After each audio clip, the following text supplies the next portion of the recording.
اعوذ باللہ من الشیطان الرجیم بسم اللہ الرحمن الرحیم۔ ناظرین کرام، آج کے درس حدیث کا موضوع ہے کھانا کھانے کے آداب۔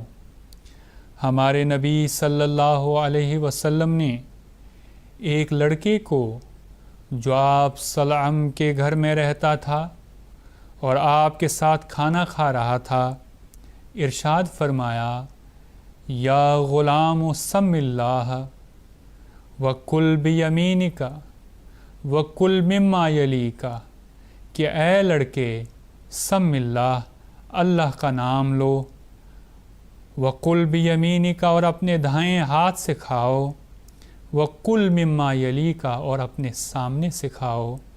بخاری کتاب الاطعمہ، باب التسمیہ علی الطعام والاکل بالیمین۔ ہمارے نبی صلی اللہ علیہ وسلم ایک ایسی قوم میں پیدا ہوئے جو نہ صرف یہ کہ اللہ پر سچا ایمان نہ رکھتی تھی اور خدا کا نام تو لیتی تھی مگر سچے خدا سے غافل تھی، بلکہ عام اچھے اخلاق جو مذہب کے نہ ماننے والوں میں بھی پائے جاتے ہیں اس سے یہ قوم محروم تھی۔ اور اس سے بڑھ کر یہ کہ اٹھنے بیٹھنے، چلنے پھرنے، کھانے پینے، سونے جاگنے کے آداب بھی ان میں نہیں پائے جاتے تھے۔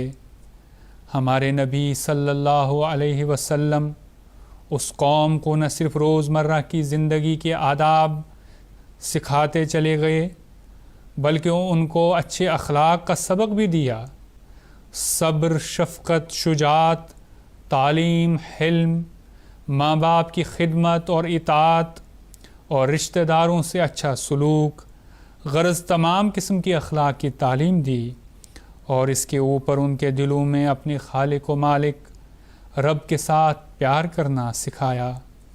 یہ حدیث جو ہم نے سنی ہے اس میں حضور صلی اللہ علیہ وسلم نے کھانے کے 3 ابتدائی آداب سکھائے ہیں۔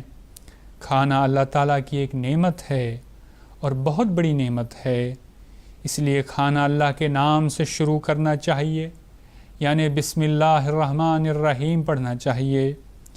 اللہ کے فضل کے بغیر وہی کھانا جو بظاہر ایک نعمت ہے تکلیف اور بیماری کا باعث بھی ہو سکتا ہے۔ دوسری بات جو آپ صلی اللہ علیہ وسلم نے اس حدیث میں بیان فرمائی کہ کھانا دائیں ہاتھ سے کھانا چاہیے، کیونکہ عام طور پر انسان ایسے کام جس سے ہاتھ گندا ہو جائے بائیں ہاتھ سے کرتا ہے، اور ایسے کام جو صاف ہوں دائیں ہاتھ سے کرتا ہے، اس لیے فرمایا کہ کھانا دائیں ہاتھ سے کھانا چاہیے۔ تیسری بات جو آپ صلی اللہ علیہ وسلم نے اس لڑکے کو سکھائی اور ہمیں یہ درس دیا کہ کھانا اپنے سامنے سے کھانا چاہیے۔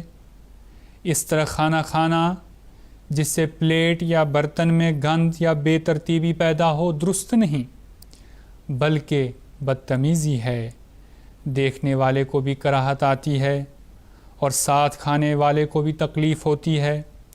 بس ہمارے نبی پاک صلی اللہ علیہ وسلم کا ارشاد ہے کہ اللہ کے نام سے کھانا شروع کرو، دائیں ہاتھ سے کھاؤ اور تمیز سے اپنے سامنے سے کھاؤ۔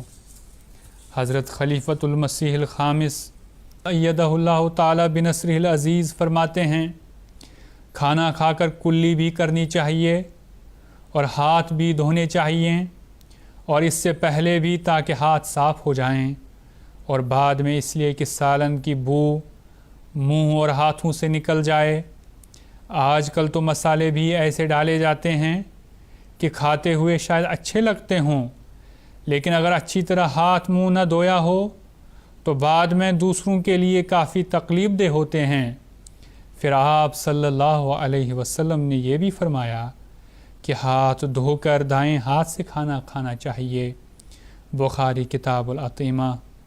دوسری جگہ فرمایا، گند وغیرہ کی صفائی کے لیے بائیں ہاتھ استعمال کرو، لیکن آج کل یہاں یورپ میں حضور انور ایدہ اللہ تعالی بنصرہ العزیز فرماتے ہیں لیکن آج کل یہاں یورپ میں کیونکہ لوگوں کو احساس نہیں ہے دائیں اور بائیں کا، اکثر دیکھا ہے گورے انگریز عیسائی بائیں ہاتھ سے ہی کھا رہے ہوتے ہیں. کبھی سڑک پہ جاتے ہوئے نظر پڑ جائے تو ہاتھ میں برگر ہوتا ہے، ہمیشہ دیکھیں گے بائیں ہاتھ سے کھا رہے ہوں گے. چپس کا لفافہ دائیں ہاتھ میں ہوگا اور بایاں ہاتھ استعمال ہو رہا ہوگا. بعض لوگ اس کی تقلید کرتے ہیں، اس سے بچنا چاہیے. کھانا بہرحال دائیں ہاتھ سے کھانا چاہیے. خطبہ جمعہ فرمودہ 23 اپریل 2004. بس اللہ تعالی ہمیں توفیق دے کہ ہم ان تعلیمات پر عمل کرتے ہوئے جہاں اپنے دین کو سنوارنے والے ہوں، وہاں بنیادی اخلاق اور عام تہذیب اور شائستگی کی باتوں کو بھی رواج دینے والے ہوں. اللہ تعالی ہمیں اس کی توفیق عطا فرمائے. وآخر دعوانا ان الحمد للہ رب العالمین. اللہم صلی علی محمد وآل محمد وبارک وسلم انک حمید مجید.